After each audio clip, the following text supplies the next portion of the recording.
I love popcorn, and I want to show you how you can get fast, healthy popcorn. I'm Brittany with WTI, and this is the Popco Microwave Popcorn Bowl. It is a collapsible silicone bowl. It's got two markings here at the bottom. If you fill it to the top line, it is going to fill the bowl. You can put a little bit of oil, and then you can put your salt, other seasonings.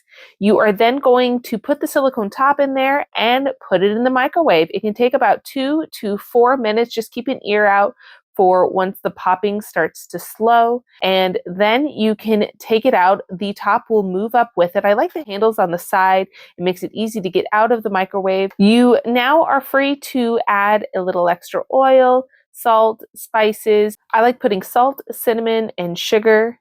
It is so good and can now be taken anywhere in the house that you're wanting to enjoy, whether you're just relaxing, watching something, working on the computer. It's a great thing to have by your side as a snack. The best part is, because it's collapsible, it is so easy to store. If you are a fellow popcorn lover, you are absolutely going to love this, but that's just my point of view.